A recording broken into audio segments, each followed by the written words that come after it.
Très bien. Donc nous allons poursuivre avec l'accompagnement en région en fait pour vos dynamiques d'amélioration continue de la qualité.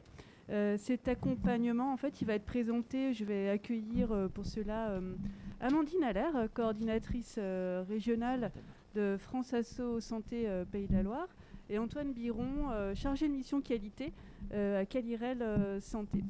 Donc Antoine Biron, du coup, je vous passe la parole pour les outils et ressources de Calirel Santé. Très bien, merci Magali. Donc bonjour à tous et bonjour à toutes. Comme l'a mentionné Noémie Thérien dans ses propos introductifs, je vais donc vous présenter les ressources qui sont proposées à la fois par Calirel Santé et puis également par la FORAP, qui est notre fédération nationale qui regroupe l'ensemble des structures régionales d'appui françaises, à la fois en métropole et en Outre-mer, ce qui fait qu'il y ait 14 structures régionales d'appui. Donc, au niveau de Calirel Santé, nous avons 5 axes de travail qui sont représentés par les petits chiffres de 1 à 5. Et les ressources et les outils qui sont mis à disposition par Calirel Santé pour le déploiement de la certification se retrouvent plutôt dans l'axe numéro 1 intitulé Management et évaluation des organisations.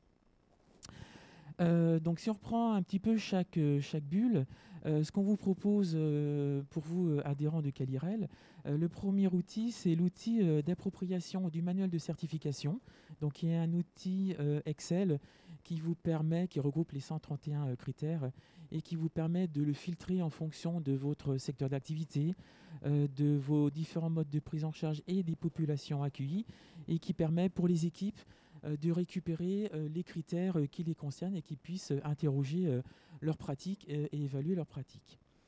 Le deuxième outil que l'on appelle les fiches mémo sur les critères impératifs.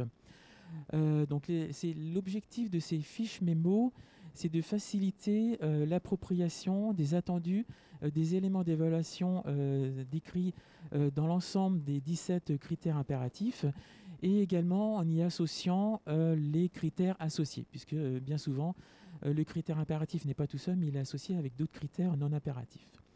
Donc au niveau des fiches mémo qui sont disponibles, donc il y a une fiche mémo critère impératif qui est disponible, qui concerne le critère 1208 sur la prise en charge de la douleur. Et au niveau de la FORAP, on a finalisé 4 nouvelles fiches mémo critères impératifs qui vont sortir d'ici une dizaine de jours. Donc on vous fera une communication mail et LinkedIn. Les 4 fiches mémo critères impératifs qui vont sortir concernent le critère 236 sur les médicaments à risque, le 2320 sur l'hémorragie du postpartum immédiat, le 2311 sur le risque infectieux, donc qui est un nouveau critère impératif qui arrive au mois de septembre, et le 244 sur les actions d'amélioration qui sont fondées sur l'analyse collective des EIAS. Donc ces 4 fiches vont sortir d'ici Noël. En janvier-février, on sortira 5 autres fiches, et en mars, on sortira les fiches restantes, et vous aurez à votre disposition les 17 fiches mémo sur les critères impératifs. Ce qu'on propose également, ce sont des vidéos de présentation de la certification, donc soit des vidéos qui sont à l'origine de la Haute Autorité de Santé ou de la FORAP. On propose également un diaporama simplifié pour préparer vos équipes et présenter ce nouveau dispositif. Et sur les différents outils que l'on propose, on fait également des tutoriels d'utilisation des outils.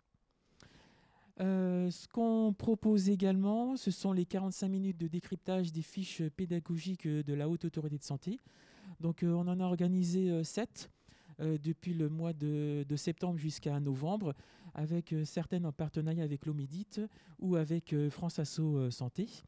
Et on reprendra le cycle à partir de janvier et toute l'année pour que les 24 fiches pédagogiques puissent être proposées sous format 45 minutes décryptage. À Calirel, ce qu'on a trouvé également intéressant, c'est qu'on puisse se rapprocher de nos partenaires. Donc, nous l'avons fait dans un premier temps avec l'Omédite et OncoPL, et on propose ce que l'on appelle l'outil de recensement des ressources. Donc, on a repris les 131 critères du manuel de certification, et en face, on y a associé soit des ressources proposées par Calirel, l'Omédite ou en COPL, ce qui vous permet sur un sujet en particulier, si vous avez des difficultés, de pouvoir trouver des outils et des ressources qui permettent aux équipes de s'interroger sur leur pratique et de les améliorer. Et enfin, au niveau des outils et ressources, on vous propose aussi le book Audit System et Traceur ciblé. Donc, ce sont des books qui sont issus des grilles de Calista, donc des grilles vierges qui permettent de les éditer rapidement. Et nouveauté, on a créé des guides d'entretien associés pour les traceurs ciblés. Donc, il y a 3 premiers guides qui vont sortir d'ici une dizaine de jours avec les 4 fiches mémo dont je vous ai parlé en introduction. Donc, des guides d'entretien. Alors, ils ont été construits comme une aide à la réalisation de traceurs ciblés dans vos établissements. Et un petit point de vigilance, il ne s'agit en aucun cas de la trame que les experts visiteurs vont utiliser pendant les visites de certification. C'est des questions qu'on a trouvées intéressantes pour préparer les équipes. Donc les 3 premiers guides qui vont sortir, ce sont sur la gestion des événements indésirables, l'accueil non programmé et le transport intra-hospitalier. Donc pour les 3 premiers guides d'entretien sur les traceurs ciblés. Et en janvier-février, les 4 autres grilles d'entretien vont sortir sur ces guides d'entretien sur les traceurs ciblés. Donc voilà, donc on met en place, en plus de tous ces outils et ressources acquis à la santé, un groupe d'échange certification que l'on ouvre aux établissements en fonction de leur visite de certification. Donc on va l'ouvrir en février pour les établissements dont la visite se déroulera entre juillet 2022 et décembre 2022. Et on fait une petite réunion introductive, ce qui permet de discuter et d'échanger avec les établissements pour qu'ils puissent nous faire remonter leurs difficultés.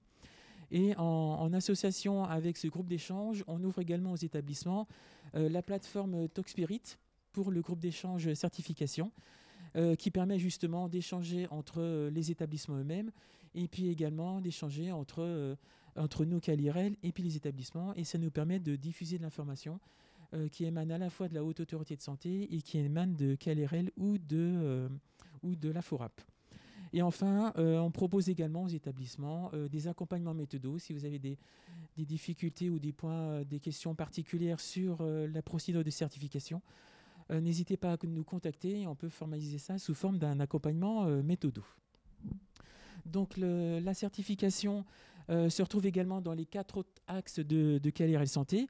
Donc le travail en équipe, l'enseignement sur les événements indésirables, les parcours et pertinence des soins, et la communication et l'expérience des usagers. Et on retrouve notamment des points clés de cette certification sur le travail en équipe. Donc on retrouve dans le point numéro 4. Et également l'engagement patient qu'on le retrouve dans l'axe thématique communication et expérience des usagers. Pour terminer, donc, le petit panorama que vous voyez à l'écran donc, sera disponible sur notre site internet, donc vous pourrez le récupérer dès la semaine prochaine.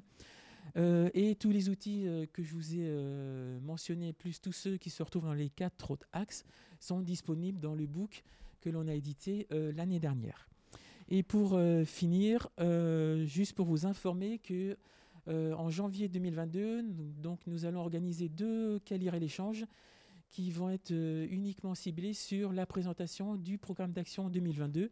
Et lors de ces 2 Calirel échanges, on vous présentera les nouveautés 2022 et la continuité sur les années précédentes. Voilà, et Magali, je te repasse la parole. Merci beaucoup. Du coup, je vais accueillir Madame Amandine Allaire, coordinatrice régionale pour France Asso Santé Pays de la Loire, qui va donc vous présenter vos outils et les ressources disponibles pour accompagner du coup plutôt les représentants d'usagers en fait. Oui, tout à fait. Donc effectivement, au niveau de France Asso Santé Pays de la Loire, nous avons aussi une série d'actions et d'outils qui peuvent accompagner les associations agréées en santé et les représentants des usagers. Les représentants des usagers qui exercent en particulier leur mandat dans le cadre de la commission des usagers des établissements de santé. Alors au niveau du premier bloc d'accompagnement possible, on a la formation bien entendu et les groupes d'échange. Alors on a vu d'ailleurs dans le chat qu'il y avait des questions sur la formation spécifique sur la qualité. Sachez qu'au printemps prochain, les 10 et 11 mars prochains à Angers, il y aura une formation qui sera dédiée aux RU qui interviennent en commission des usagers et sur la qualité. Donc cette formation, elle a pour objectif de définir les principes d'une démarche qualité du point de vue de l'usager, de permettre aux représentants des usagers de s'approprier la méthodologie, de bien identifier les différentes étapes de la démarche qualité et d'identifier les outils qui peuvent être utilisés à leur niveau et qui peuvent être utilisés aussi avec la commission des usagers. Donc cette date sera communiquée très prochainement sur notre site internet et les inscriptions seront ouvertes prochainement. On a aussi bien entendu des formations. Alors la formation qui est obligatoire pour tout représentant des usagers qui commence un mandat, et on sait que certains RU n'ont pas pu suivre la formation RU en avant en raison de la crise sanitaire ces derniers mois. Donc on a 2 nouvelles sessions qui seront proposées au premier semestre 2022 et là encore les dates seront communiquées sur notre site internet très prochainement. Sur la formation, on aura aussi des sessions proposées sur le rôle du représentant des usagers en commission des usagers, qui peut venir en complément de la formation de base RU en avant, et une formation dédiée aux droits des usagers dans le secteur sanitaire et médico-social, puisqu'on a aussi fait le lien ce matin sur le champ du médico-social. Donc ça, ce sont les formations qui peuvent être intéressantes pour l'exercice de la représentation des usagers et le lien avec la qualité. On aura aussi les groupes d'échange qui vont reprendre début 2022, à la fois en présentiel et en visio pour les 5 départements donc, de la région. Donc des groupes qui permettent, des temps d'échange qui permettent de se rencontrer entre représentants des usagers pour partager les pratiques, identifier ensemble des leviers qui peuvent être actionnés au niveau des établissements de santé pour défendre au mieux les représentants des usagers dans les établissements.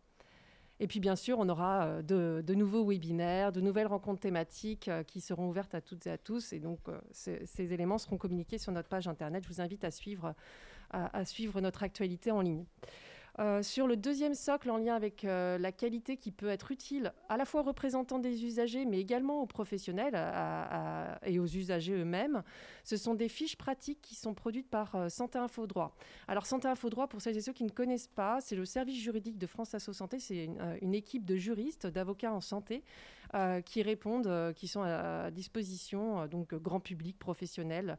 Toute personne peut les contacter. Il y a une permanence téléphonique et un formulaire en ligne qui peut être rempli pour envoyer toute question juridique ou sociale en lien avec la santé.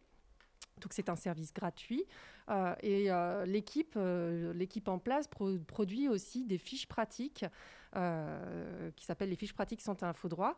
Il y en a une centaine qui sont mises en ligne. Ce sont des fiches très synthétiques qui font 3-4 pages sur différents thèmes. Donc on a un tiers de ces fiches qui correspondent aux droits des malades, mais on a aussi des fiches sur la démocratie sanitaire, sur l'assurance et l'emprunt, sur le handicap, la perte d'autonomie. Donc toutes ces fiches sont disponibles et accessibles à tous en ligne. Et donc on a des fiches qui peuvent être intéressantes dans le cas de la qualité et des droits des usagers. Juste pour en nommer quelques-unes, on a la commission des usagers et son rôle dans la démarche qualité et la sécurité des établissements de santé. Donc ça, c'est une fiche qui est accessible en ligne. On a également une fiche sur la commission des usagers, son rôle dans l'examen des plaintes.